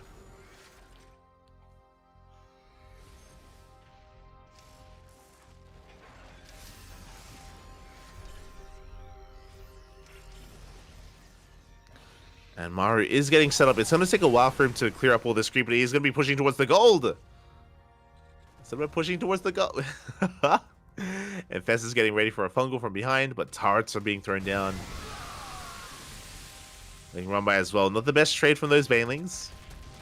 We do. Oh my god, that's an orbital, not a planetary? Maru. Being a little bit too greedy. Lings, they wreak havoc in that base. Nuke is on the way. Okay, planetary going to be able to clean up those Lings. The nuke is being thrown down. So far, decent spread here from Maru. The Banelings, they roll in. They do get some connections, but Maru, he does hold. He cleans up the ground army. He can keep on pushing. The Mutas did survive, but I can't say the same for the Ultras or the Ling Bane. As Maru can keep on pushing. Looking to reinforce, sniping a lot of Mutas. Ling Bane is on the way. That's a lot of Banelings. A scary amount of Banelings, actually. A big fungal! And here we go, Cyril. He can pull the trigger. He catches the ghosts. The fungal was insane. The ghosts are saved, though. They're barely kept alive. But Maru, he loses this position. At the same time, 7 SCVs go down. Bottom right-hand base was denied. Maybe even killed. I think it's floating. But again, without a planetary, Maru, he just could not hold onto his fringe bases. Just a very greedy maneuver there out of Maru. Now going to be taking the gold instead. This time it is a gold. Sorry, it is a planetary, thankfully. Additional ultras on the way. Maru pushing through. As long as he doesn't get fungled, he should be able to deny this base. Cyril collapsing on the army. Gonna be rolling on forward, but into all, oh my god, into all these mines. The mine shots go off. The Ling Bane is gonna get cleaned up once again. And Maru, he does take down the gold, and he takes his own. Doesn't kill too many workers, though. As the mutas come in, and nothing shoots up. No, we just mule. The planetary is going to barely be repaired. Maru denying another hatchery, but bleeding out a couple too many marauders. The mutas, they come back in. Again, they go straight for the planetary, and Maru, he's being spread thin. And holding onto that base is difficult. He does get 12 workers. Both players hurting in their worker count. And liberation zones are thrown down, and Maru, he's rotating over towards the north instead. Taking down more bases.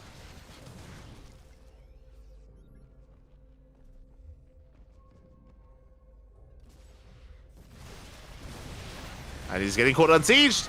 The fungals once again. Oh my god, how does he find them? The fungals are insane. Cyril, he rolls on in, crashes through the army, takes out most of the ghosts. We need to unsiege. To unsiege those liberators, and it looks like we will hold on to the planetary, but that was a hefty loss for Maru. Once again, the fungals have been beautiful here from Cyril. 2 times now he's caught those ghosts. Able to take very efficient fights, and Maru, he's running out of money. He's running out of steam.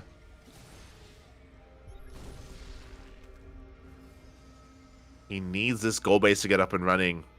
Another Infestor lying in wait.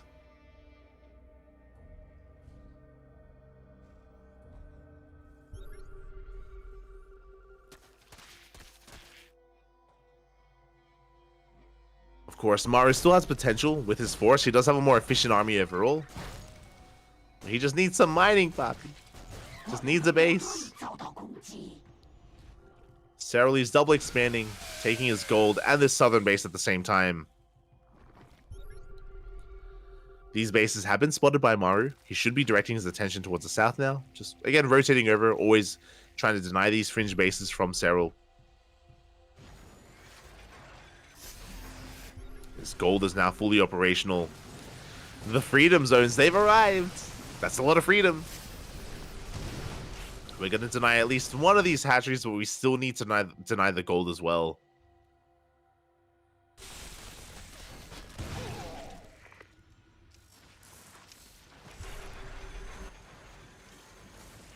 Let's see, we go. We're rotating over towards said gold base. At the same time, a Ling Bane counters like the Balins are going straight for the planetary. We are looking to trade a gold for a gold. Planetary is going to fall. And Maru, he needs to reciprocate. He needs to kill this gold base as well. It looks like he will. And both players going blow for blow. And this time Maru has a bank. He has bottom right. He's trying to get bottom right. God, it's really hurting him that it's not a planetary here. Like, these aren't really even committed Ling run buys. It's like a handful of Lings here and there, and they always do so much damage to this bottom right base. Part of me believes it may almost be worth just making a new base, a new CC, and floating it there just to make a planetary, instead of throwing down these orbitals. But here we go. Maru with a decent economy, with a decent bank, a comparable bank to Serral. Serral is double expanding once again. Big how does he do it? A massive fungal on the ghost for a third time this game. Every time. Ling Bane rolling on in. This is an overextension though. The concave is too good. Ling Bane does crumble. Serral though maxed out. A lot of the supply though are in these corruptors. That's a lot of corruptors here from Serral.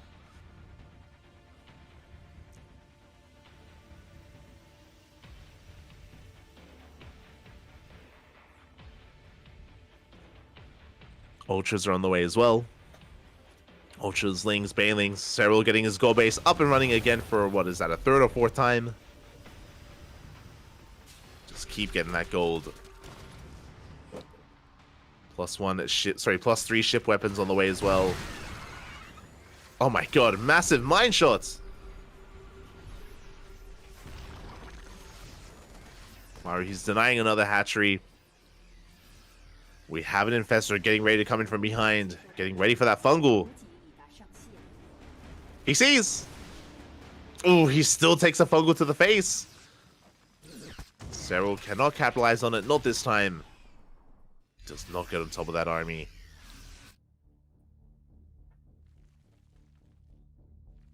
As Serral, he has triple expanded and he is mining from this northern base for the first time this game.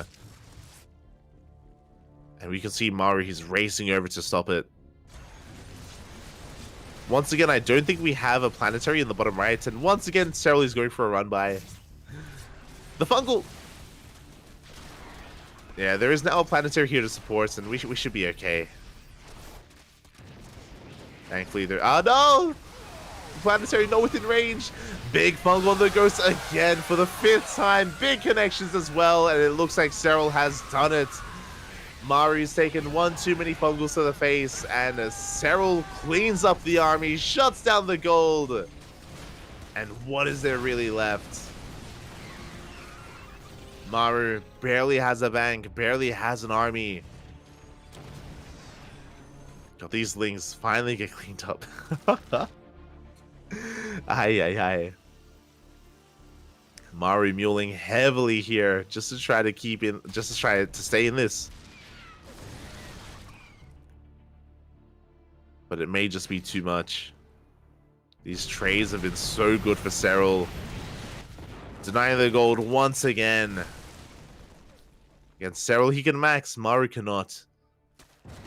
And oh, Serral, he wants the CC. He wants it, Papi. He's gonna get it. Ah, the Corruptors. They caustic spray down the orbital and the planetary as well. Maru has to respond, but he doesn't have anything. Ghosts are coming in, but we have Ling Bane. Both bases are going to go down. Big Fungal misses. Finally, we get a miss. Ah. But Serral is running away with this.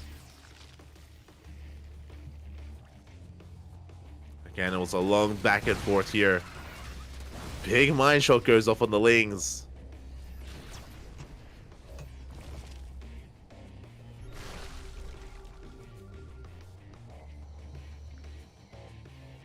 Big Mind Shots, and yeah, Serral, he's just had momentum throughout the majority of this game. Remember, it all started with the Mutas. The fact that the Mutas went unscouted, they got an entire mineral line while Maru was going for a tri-pronged attack, and from that moment, Serral, he had so much control of this game. Ling Bane rolling forward once again. No fungals, but we don't need them.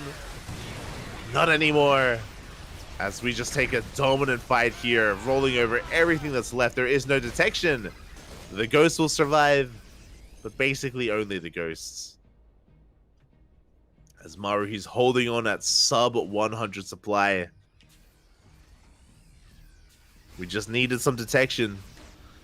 Overseers are on the way. More bases are being taken here. Muling as hard as we can at the goal just to mine. But GG is going to get called. There's just too much, and Serral will take game number 1. Team Basilisk, they're fighting back. They are fighting back. Again, Serral needs a 2-0 to force the ace match. Maru needs one game. One game is all he needs to win it all for his team. And again, that was a very impressive performance out of Maru, at least initially. Like, he was just so in the face of Serral. He was doing so much damage, going for constant drop play, dropping in the pocket, at the fourth, at the natural. It was crazy.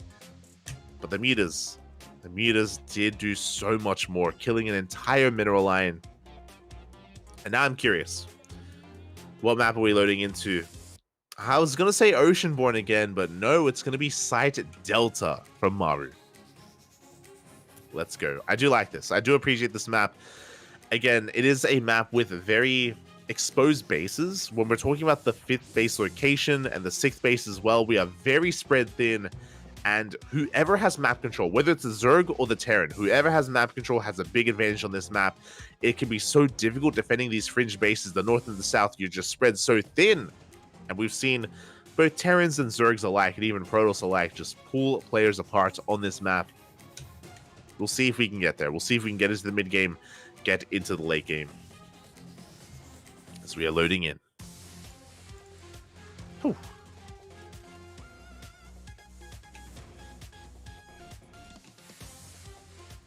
Catching him in chat. I guess Maru has to build Ravens. I mean, Maru, he had a very impressive turret spread, if you remember. Like, he had a decent turret line, but yeah, there were just a couple of moments where Serral was able to just slip past the turrets and get into good positionings with those infestors. And here we go in the top left-hand corner. We have for Onside Gaming, sorry, for Team Onside, Maru. And in the bottom right, we have his opponent. We have for Team Basilisk, Serral.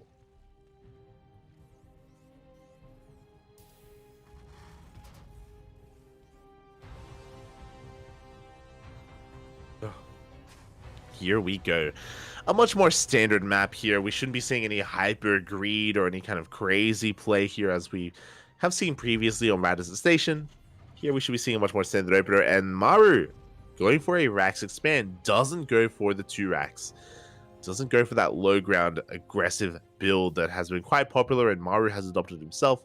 Not this time. We're calming things down.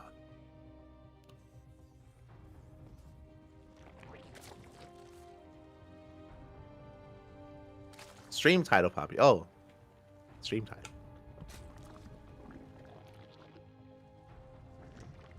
Catching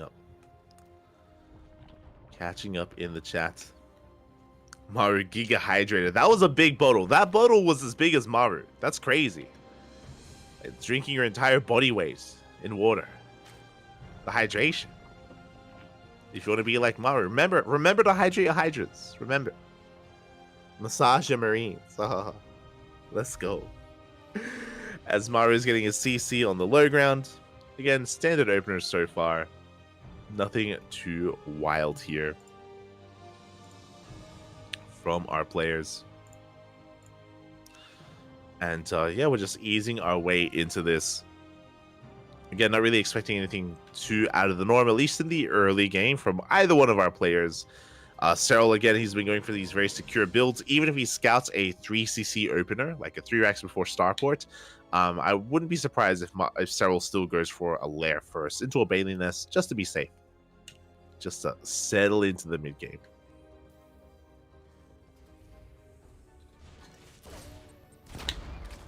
As the first Reaper has arrived, is going to be threatening the mineral line, but the Lings are in position. Queen is on the way, and with good enough control, we shouldn't really lose anything here. Lings are forced back. Reaper gains a bit of ground, but the Queen comes out just in time, and Maru has to back off. Does have to back off in the end.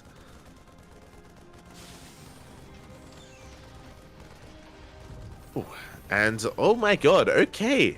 Interesting decision here. Maru is not going for a 3cc before starport. He's going for a 111.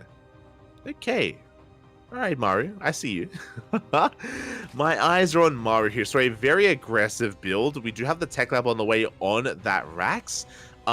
We are poised for an add-on swap. So it's looking like a Banshee opener here out of Maru. I'm curious if we are going to commit to the add-on swap or if we go for a Viking instead. So far, our Lings, they do rush on in, but we do not get a scout. We barely get eyes on the factory at least, but we don't see the Rax or the starport. Cyril is in the dark. He doesn't see, he doesn't know, and there it is. There's the add-on swap. We are going for Cloak Banshees. So Maru, he's delaying his third base by quite a lot here. He's delaying his third base by a lot. This needs to get damage done. This needs to kill workers, otherwise he's going to fall behind. Cyril is slipping in with the Overlord, and he will see everything in the main. Marine is in position, but the starport hasn't spotted. He's checking, and he will confirm the cloak being researched. At the same time, Maru, oh my god, takes a big chance. Takes a leap of faith, but alas, Lings are in position. Maru, he gets shut down. This is brutal. This is actually a really big blow. Typically, losing Hellions isn't a big deal, but specifically because the third base is delayed, we need these Hellions to deal damage. We need to get into the economy or keep Cyril busy, keep his attention while the Banshees wreak havoc. And yeah, Maru, he loses his map control, loses his Hellions. Third CC is on the way, so it's not a 2-base all-in. But yeah, Cyril, he's just becoming more and more free to just drone, essentially. Doesn't have to invest too much into Lings, can take a fourth base, and can drone to his heart's content. Do have a lair on the way alongside a Bailey Nest. This makes a lot more sense as a very stable and secure opener here out of Cyril. Going to be delaying his 1-1 upgrades. Getting into faster Bailings. Banshee is going to come in, and again, the Banshee's got a lot of work to do. We got 1 drone kill so far. Outside of that, Cyril, he does deflect that Banshee. We still have a couple of Hellions left. There's 3 Hellions, which can't really threaten too much. We have additional Raxes on the way. That's going to be a 5-rack setup. On 3 bases is pretty standard. Now, based on the openers, based on Maru's lack of damage, I wouldn't be surprised if from here, Maru takes his third, and then he throws down 3 more Raxes and goes for an 8-rax. I feel like an 8-rax would make a lot of sense. Either that, or we turtle instead. We'll see. We'll see where Maru takes us. And how aggressive he plans on being. As again, for now, just a 5-rack setup. Everything's looking as it should. Overseer is going to confirm this. Comes in, gets eyes on all the Raxes. Gets eyes on everything that Maru is up to. As Maru is just getting his third base saturated. And we'll try to keep an eye on that production tab. Again, if you see 3 more Raxes thrown down, I mean, that's a green light. That's obviously a tail of an 8 Rax. So we'll see. We'll see if he does throw down additional Raxes or if he throws down additional gases. That'll be indicative of a second factory and a 4th CC. As we have that double drop towards the south. Armory is on the way for 2-2. So far, Maru being as active as he can here on the map. Clearing up as much creep as possible. And just trying to keep Serral on us. Serral behind this is now getting into his 1-1 upgrades into double Evo chamber. So, Maru is going to be ahead in upgrades just because Serral was being safe. So he does have that advantage going for him. He'll have a faster 2-2. Meanwhile, Serral again is going Lingbane Hydra.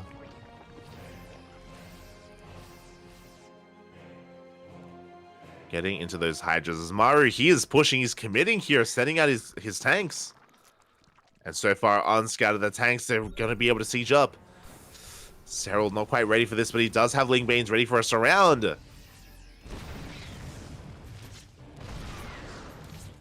So far, getting ready to just come in from multiple angles. Queens are trying to spread creep. Maru, he just dives onto creep, but he doesn't have much to protect his tanks. He does have a couple of Hellbats here behind this. Good positioning. There is a 4th CC and a second factory. Maru is working up towards a longer game. But he still has to be very wary of a surround. And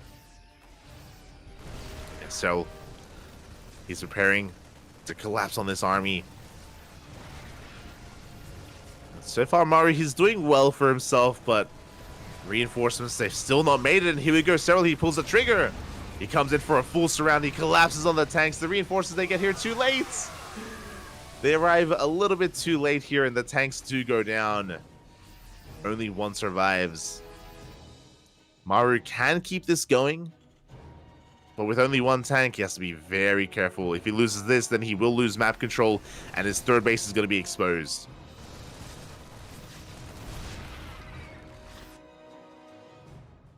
I mean, it's already exposed. As Serral is threatening a counterattack. We are going to be denying some mining time here. We dive on top of the Queens. Oof. Didn't quite get them. As Serral, he was hoping he would catch some reinforcements, but he's coming back around. That Banshee's still alive from the early game. Another tank, unfortunate time to siege. The tank goes down. A big loss there for Maru as he drops into the main base. Oh, full medevac goes down as well. Ay, ay, ay. And Serral, he's up to 80 workers. He can now focus on Lingbane Hydra production. There's still a lot of pressure on Maru. He needs to get damage done. His army is unscouted. He does get on top of a hatchery. Oh, the Lings, they trickle in. Maru will be able to trade well. Gets a kill on the hatchery. He's going to be losing a tank again. Oh my god. The tank count reset for a second time. You don't want to be a tank in Maru's army. Not like this. He has one tank left on the high ground. Behind this, he's got his 4th base up running. 5th CC is on the way. Like, Maru, he's fighting on a knife's edge right now. If he ever trades too poorly, and his last tank is going to go down again. If he ever trades too poorly, he's going to trigger a counterattack, and Maru is not set up defensively. His tank count is at 0, essentially. As he's getting into drilling claws. Getting out of tanks into mines instead.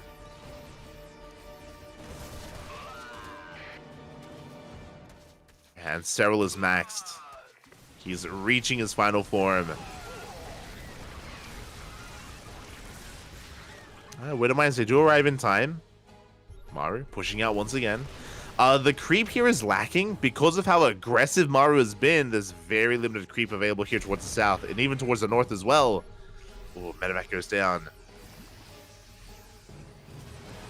Maru trying to keep this going, trying to keep this pushing. Lurker Gen on the way, but we're not there yet. Lunkers would completely shut down this army of Maru without goes, without tanks or libs. Maru has to be careful.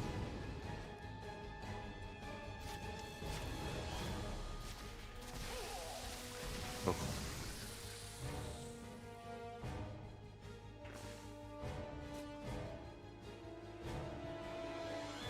As Cyril still hasn't been able to push out yet. He may be maxed, but he's maxed with a Lair Tech army. So he's been stuck at home. We go for a Doom Drop into the main. Oh my god. Maru risking quite a lot here going for this Doom Drop, and he's losing Metamax. Oh, Metamax, yeah, they're going down one after another. Big loss here for Maru. This was not quite worth it. Trading with the Ling Bane. Does deny a hatchery. Maru still being so active. Again, very Bjorn-esque. Let's force some friendly fire. But again, basically, if Maru does take a bad trade, then Cyril, he can counterattack and he can wreak havoc across the map. Still not quite there yet. Lurker Gen is done. Lurker upgrades are on the way.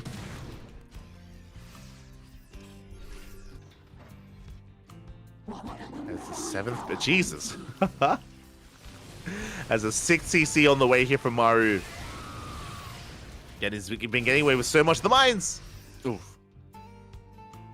But here we go. Finally, Cyril can go for a counterattack. He misses the fresh base, but he goes straight for the planetary. And there's nothing here. Yeah, the base is going to fall. Big connection with the Baneling. If Cyril, if he knew about the 5th base, then he would also go for that as well, but he hasn't scouted. He doesn't know.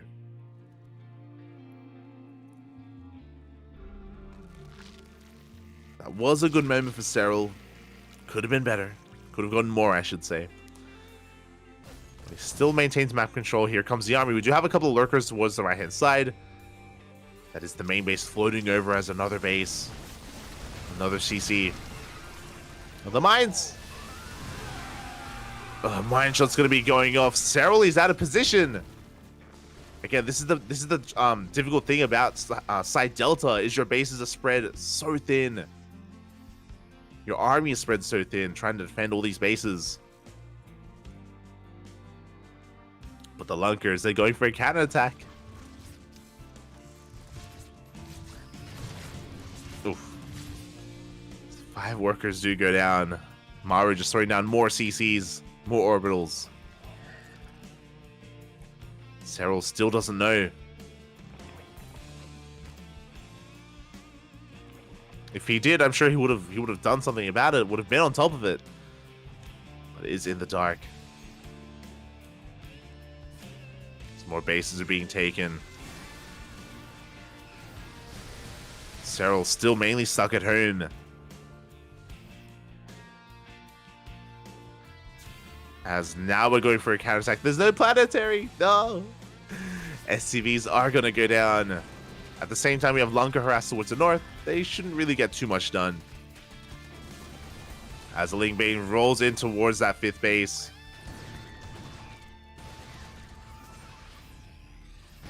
Alas, we can't quite touch it. Not anymore. Do we have any Vipers? I don't think we have any Vipers yet. Alas, we catch some of those ghosts. Oh my god! A lot of ghosts go down. Big Baneling connections. And Cyril just continuing to go for these split pushes, going for the would-be planetary once again.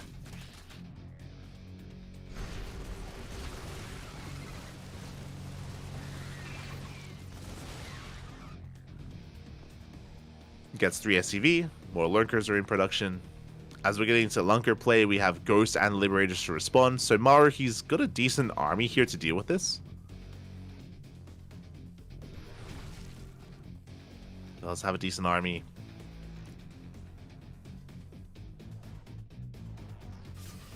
So just waiting for his 3/3 upgrades. Still waiting on that max out as well.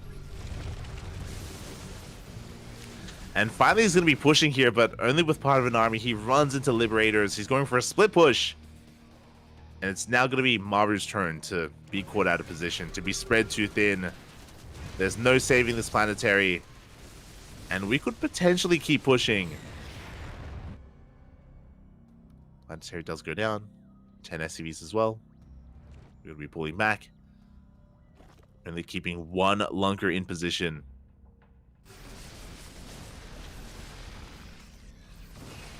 Behind this Maru, he threw down 3 more starports, and we're going for a fusion core as well. This should be for Liberator range. I don't see us going into BCs anytime soon.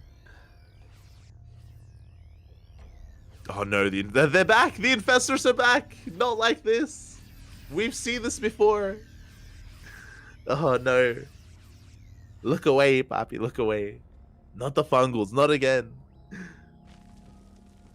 But there is that one Hero Infestor lying in wait, waiting for the Fungal growths. Waiting to dive on those ghosts.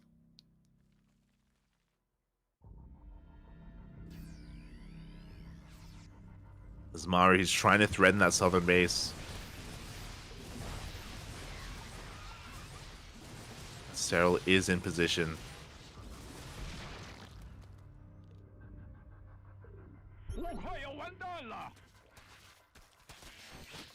Off the mine. Couldn't be baited out. Cyril's going to keep pushing, but we have plenty of Marauders here towards the south, so yeah, Cyril can't really gain too much ground here. There we go. +1 ship weapons on the way. Liberator production. That's a lot of lives. That's a lot of freedom.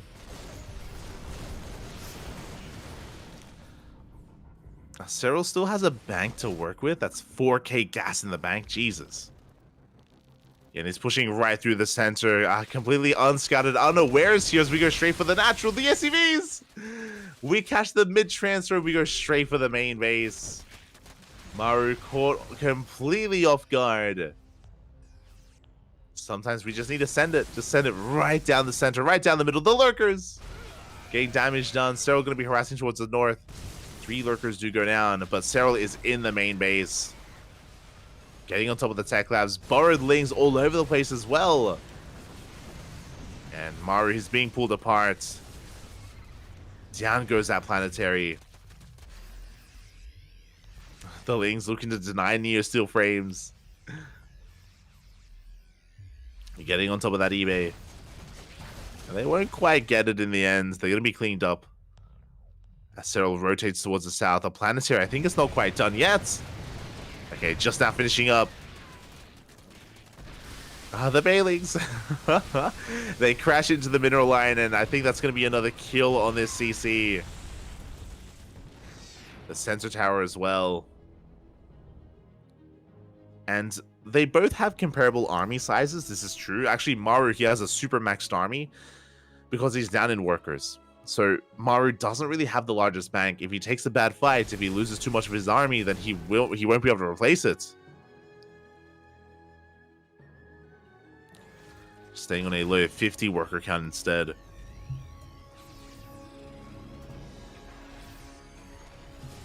Here we go, the Infestor getting ready. Uh-oh.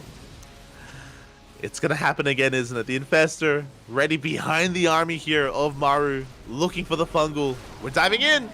There it is, big Fungal here on the Ghost. Once again, the Baileys, they crash on forward. The Ghosts, they do survive. They slip away. This time the Fungal was not good enough. And Maru will hold. The freedom, Papi. The freedom does stand strong, and Maru will take this base. Cyril is remaxing, but he has to give up this hatchery. I mentioned before, Cyril, he can remax. Maru cannot. As that is the bank of Maru gone at this point. It's one and done. He's all in with this army. He has to end the game with this push. That's a lot of libs. That is so much freedom. My God. That's insane. Maru, he's pulling this off. He's broken. The southern base is getting another hatchery as well. He's actually turning back around. He's going to be losing the momentum that he just got. He turns back around to defend against this Ling run by.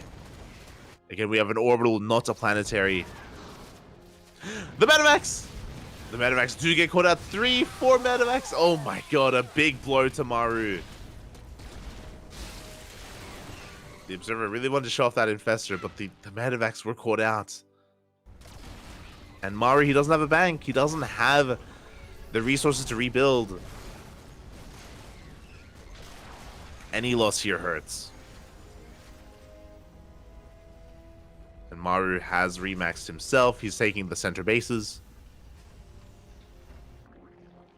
Double expanding. Now, pushing into all of these Liberators is going to be very difficult. But Ceralee's going for it.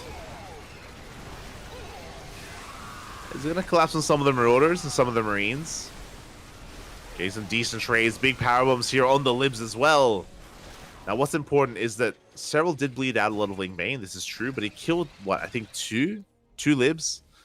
Got some Marauders, got 12 SCVs, and Cerale can remax. It's the name of the game. A battle of attrition. Cerale just has to whittle away at the army. He has a couple of... Oh, the scan reveals one Infestor. Big pickoff. Infestor goes down. See Mara rotating towards the north, catching some of these lunkers. Ling Bane is rolling it, but the freedom is here. You have too much freedom. Center base is going to be going down. Cerale is slowly burning through his bank. He once had a 5k gas bank, now he's down to 2.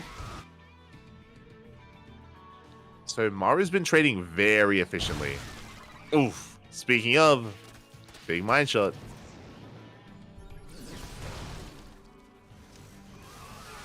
Mine shot's going to be going off. Some of the reinforcements do get caught out. Do get caught out in the end.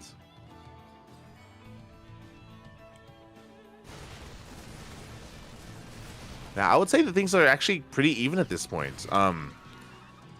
The banks are looking, I would say, obviously in favor of Cerale, but I mean, Maru has a more efficient army anyway. His bank doesn't have to be as large as the Zerg's.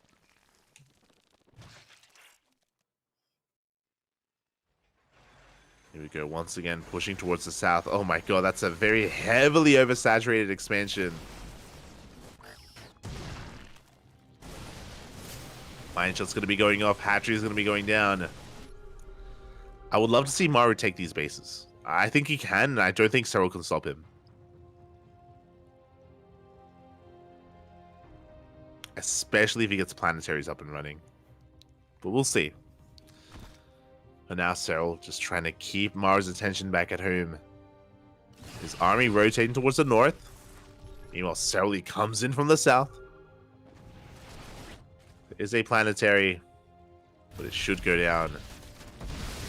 They're the SCVs. The mineral line is exposed, and as Maru pushes out, we trade a base for a base. 14 SCVs. Cerale will lose that center hatchery. Oh my god, the the liberation zones. Jesus, there's just so many of them. And Maru, he's just cutting Cerale off from those northern bases. Cerale, he just can't engage. He's going to lose 2 hatcheries for free. Oh my god. A big move here from Maru. Massive, actually. Just cementing this position, cutting Cerale off completely. And he can't do anything. Like, these bases are just going to go down. He's going to try and go for a surround. Here we go, from multiple angles. Collapsing on this army. Can he pull this off? Big EMPs on the Vipers. Railings, they do crash in, but the Ghosts survive. That was not the best trade for Cerale at all. Both players are hurting. Cerale trying to remax as quickly as he can. But Maru, he's going for those northern bases. That's a kill, not a cancel. And Cerale has lost his bank. I mentioned before that he's been burning through his gas. 0 gas left for Cerale. And Maru, he's doing it. He has done it. He's getting into his ideal composition. Ghost Lib. Just out-positioning Cerale one too many times. Really, this was it. This was the kill move. Just cutting Cerale off from all of these hatcheries. Getting so many drones. Every single worker is going to be going down. And Maru's done it. He's maxed. And Cerale, he's at death's door. He's trying to get some kind of bases up here towards the south. He's trying to get an economy. It was a back and forth. For a long time, Cyril had map control. This is true. For a long time, Maru was on the back foot. And then everything changed when freedom arrived. Oh my god. The whole of the liberation. Here we go. As Cyril is going to be rotating over towards the north. He wants to try to push into this planetary. Good EMPs. Avoids the fungal. EMPs once again connecting with some of those Vipers as well. And here come the libs. GG gets called. It's just too much. And Maru will take down Cyril here on site Delta. Snowballing out of control. Stay hydrated, everyone. GG, well played. Oh my god. And Onside will once again take down Team Basilisk. Once again, just like what we saw last season in WTL Summer, it happens again here in WTL Winter as well. Very well fought here by both teams, Onside and Basilisk. We do not get an ace match, but strong games nonetheless here again. Cyril had his own moments in that map, had his own moments there, taking control of the bases or taking control of the map itself. But yeah, he was one step behind.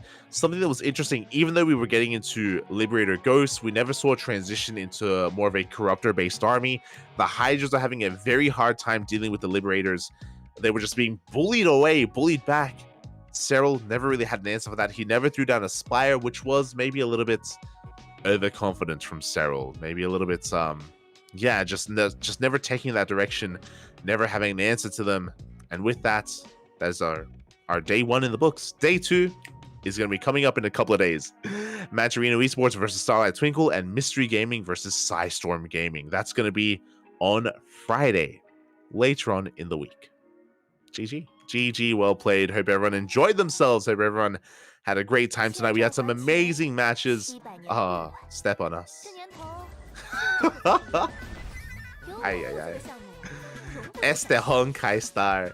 Big shout out to the sponsors of WTL, and I hope everyone in the chat had a great time as well. Again, great matches were had in both series. Honestly, like we had some amazing performances. I know that some, like, we may not have had ace matches in either of these series, but amazing games nonetheless. Really worth checking out. If you missed out on Platinum Heroes versus Shopify, I highly recommend watching it. Amazing games were had, an amazing time, and GG. GG, well played. With that, we're going to be wrapping up tonight. If you guys enjoyed the broadcast, socials in the chat, where you can, of course, have a look at our Twitter, Facebook, Instagram. We have a YouTube channel. We have a Discord server as well. All things CranKy Ducklings. Oh boy. And with that, our next broadcast should be tomorrow. Let me just double check the calendar. I believe tomorrow we're going to be live with GSL. No, not GSL. Kung Fu Cup. GSL is on Thursday? Friday? Next week? Next week. Okay. We have a GSL replay cast next week. Tomorrow we are going to be live with Kung Fu Cup in less than 24 hours. So if you're craving some KFC, wait for tomorrow. Wait for tomorrow so you can get your Korean fried chicken or your Kentucky fried chicken, whatever you happen to have on brand, right in time for Kung Fu Cup. Kung Fu Cup tomorrow. So enjoy. Outside of that, thanks for everyone watching. Thanks for the support. Shout out to Kuro. Kuro has been handling, has of course been handling the production behind the scenes. We apologize for the stream going down earlier, but thankfully it only went down for a minute or so. I think it was in the middle of Scarlet versus Goblin, if I remember correctly, on Equilibrium, or maybe another game. Regardless, hope you all enjoyed. We'll see you guys tomorrow for some Kung Fu Cup. Until then, thanks for watching, everyone. Hasta luego. Bye. Hasta luego.